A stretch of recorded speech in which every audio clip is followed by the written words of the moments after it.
Bonjour et bienvenue à tous. Toute personne ayant déjà joué au jeu sait probablement que ces derniers peuvent apporter non seulement des sensations positives et de la bonne humeur.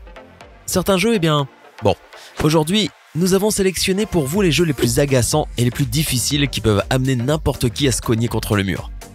Bien sûr, certains de nos spectateurs trouveront peut-être que ces jeux ne sont pas si agaçants que cela, voire même faciles. Ce sera à vous de juger, voici les 10 jeux les plus agaçants du monde.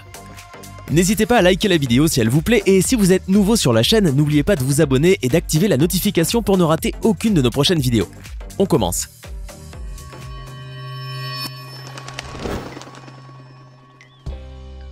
À quel point ça peut être difficile quand il faut jouer à Battletoads? N'hésitez pas à liker la vidéo si elle vous plaît et si vous êtes nouveau sur la chaîne, n'oubliez pas de vous abonner et d'activer la notification pour ne rater aucune de nos prochaines vidéos. On commence.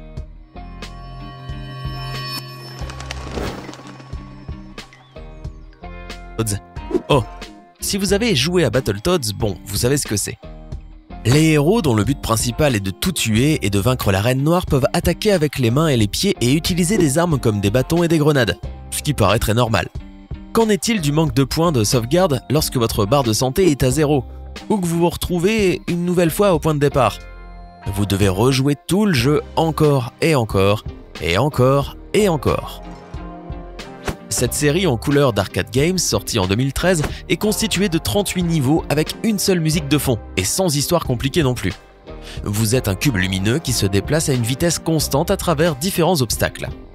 Bien sûr, vous devez sauter ou éviter des obstacles. En d'autres termes, faites tout ce qu'il faut pour atteindre la fin du niveau. Cela ne paraît pas si difficile, or la vitesse du cube est vraiment élevée et dès qu'il heurte l'un des obstacles, le niveau recommence chaque fois à 0. Pas de point de sauvegarde, gérez cela comme vous pouvez. Parfois le cube se transforme en navire volant, en ballon, en soucoupe volante et autres. Certains ne sont disponibles que dans quelques versions du jeu. Plus les joueurs réussissent à passer, plus les niveaux deviennent difficiles et il n'y a pas une vraie séparation entre facile, normal et difficile. Vous pouvez donc imaginer à quel point c'est mauvais. Après difficile, il y a très difficile, fou et même démon. Combien de temps tiendriez-vous ? Le 24 mai 2013, Flappy Bird démarra dans l'App Store. Son concepteur et développeur créatif vietnamien, Nguyen Adong, affirme qu'il n'a passé que quelques jours à travailler sur l'oiseau. Le 13 décembre, le jeu fit son entrée dans le top 250 des applications gratuites aux États-Unis et dans le top 80 des jeux américains. Les utilisateurs de Twitter envahirent Internet par des messages exprimant leur frustration et même leur haine, car Flappy Bird était incroyablement difficile. Le 1er février 2014, Flappy Bird devint le jeu gratuit numéro 1 dans l'App Store dans 53 pays et le 6 février, Apple publia même un tweet à propos du succès de ce jeu sur ses comptes officiels. Visiblement, chaque utilisateur de smartphone dans le monde ayant joué à ce jeu, où un oiseau vole parmi les tuyaux, a fini par le détester. Un seul mouvement maladroit et l'oiseau tombe ou s'écrase dans un tuyau. Il est même difficile d'imaginer combien d'objets ont été brisés de colère et seul Nguyen Adong est à blâmer. Le développeur avoua plus tard que malgré le succès du jeu qui lui avait rapporté énormément d'argent, Flappy Bird avait ruiné sa vie. Adong recevait régulièrement des tweets haineux. Il était menacé. À la fin, il décida qu'il était temps de mettre fin à cela et supprima la version officielle du jeu. En revanche, si vous voulez ressentir une vraie colère et une haine non déguisée, vous pouvez toujours télécharger l'un des clones de Flappy Bird et profiter à peu près de la même ambiance. Vous sentez-vous déjà nostalgique? I Want to Be the Guy est sorti en 2007 et depuis il a réussi à remporter le titre du jeu le plus difficile et le plus haï de l'histoire. Même le concepteur des niveaux essaie visiblement de vous rendre fou. La plupart des emplacements de jeu sont conçus pour tuer votre personnage, malgré ses efforts pour survivre. En plus des dangers classiques, tels que les épines et les fosses, il en existe d'autres qui sont moins visibles, et dont la plupart sont impossibles à surmonter sans les connaître auparavant. Tout, pratiquement tout dans ce jeu peut vous tuer, notamment à ces moments-là où vous avez l'impression que le pire est derrière vous et que vous pouvez enfin vous détendre un peu. Tous ceux qui ont réussi à surmonter I Want to Be the Guy sont des héros, et nous ne connaissons même pas quelqu'un qui pourrait les concurrencer en gardant son sang-froid. Contrairement aux autres jeux de notre liste, celui-ci est un simulateur pour les téléphones portables. Or, tous ceux qui ont essayé au moins une fois de jouer à ce jeu savent que Gravity Defied mérite une place dans la vidéo d'aujourd'hui. Le design et l'esprit du jeu sont extrêmement simples. Vous devez conduire une moto sur une piste en 2D sans tomber de votre moto. Mais ce sont là les seules choses simples. Vous devez tenir compte des caractéristiques de la route, des virages serrés, de la vitesse et de vos propres compétences, car un seul mouvement maladroit et le petit motard peut facilement tomber, même sur une surface totalement plane. Ce jeu peut enseigner à l'utilisateur deux choses peut-être. Tout d'abord la patience, ensuite le fait que les téléphones sont facilement cassables si vous les lancez contre le mur. Qu'en est-il d'un personnage qui meurt comme dans la vie réelle à cause d'une seule balle? 3 vies, de nombreux ennemis qui peuvent changer en fonction du niveau et qui sont complètement imprévisibles, de super boss, etc. Vous pouviez déjà avoir tout cela à la fin des années 80 dans un jeu véritablement culte qui s'appelait Contra et qui était complètement difficile à jouer. Seules les personnes vraiment fortes ont pu faire face à tous les niveaux.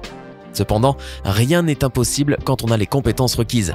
On raconte que vous pouvez jouer de tout le jeu sans tuer un seul ennemi, à l'exception des boss, en 9h30.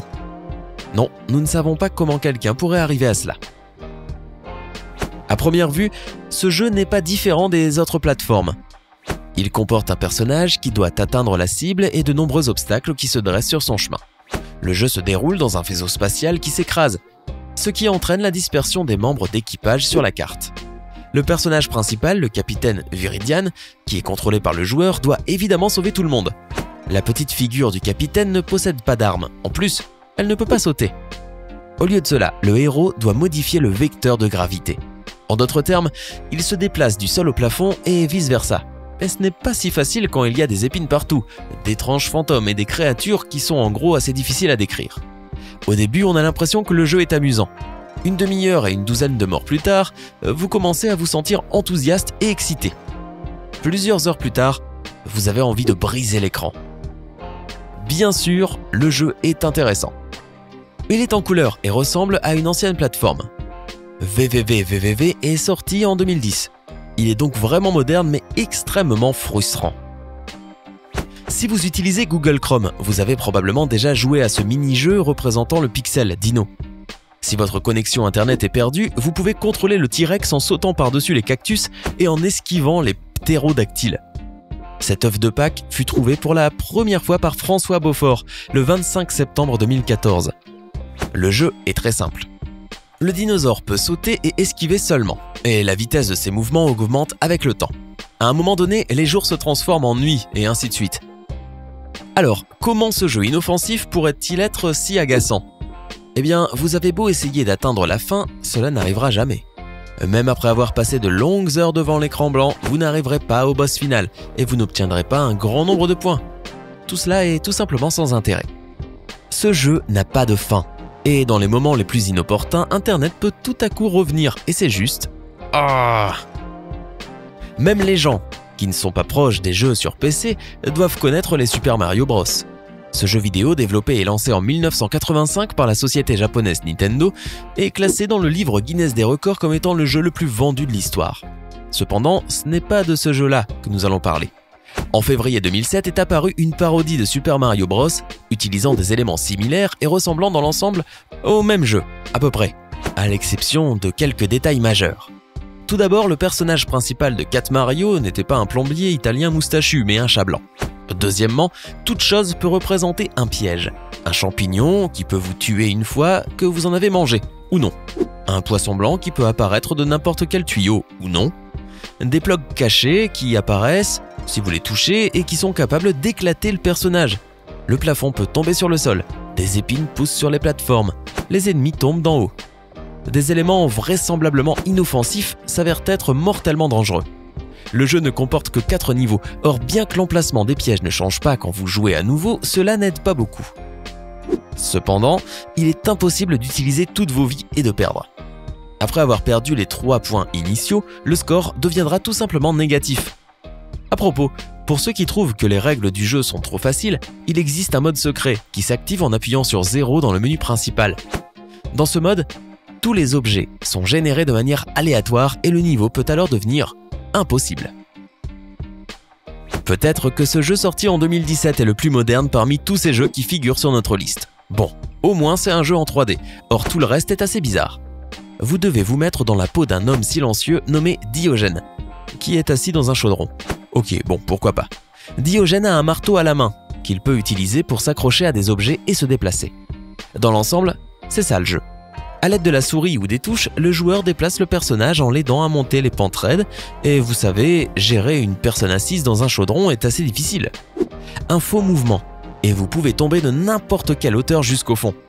Heureusement, ou malheureusement peut-être, il est impossible de mourir et de s'en remettre. Or, vous passez des heures à essayer de franchir une grande partie de la montagne, et tout à coup, vous vous retrouvez au point de départ sans point de sauvegarde, sans triche, sans outils, seulement un marteau, seulement Diogène dans le chaudron, pur et dur. L'auteur du jeu, Bennett Foddy, a reconnu que dans les semaines qui ont précédé le lancement du jeu, il avait essayé de jouer pour s'assurer qu'il n'y aurait pas trop de bugs. Cependant, il n'a lui-même pas pu gagner. Foddy dit qu'il se sentait crispé et très prudent. Or cela ne lui a pris que 34 minutes ensuite pour aider Diogène à atteindre le sommet. Alors, lequel de ces jeux trouvez-vous le plus agaçant? Faites-le nous savoir dans les commentaires. Hey, c'est tout pour aujourd'hui. Si vous avez aimé la vidéo, n'oubliez pas de la liker et de la partager avec vos amis. Et si vous êtes nouveau sur la chaîne, n'oubliez pas de vous abonner et d'activer la notification. Bye bye!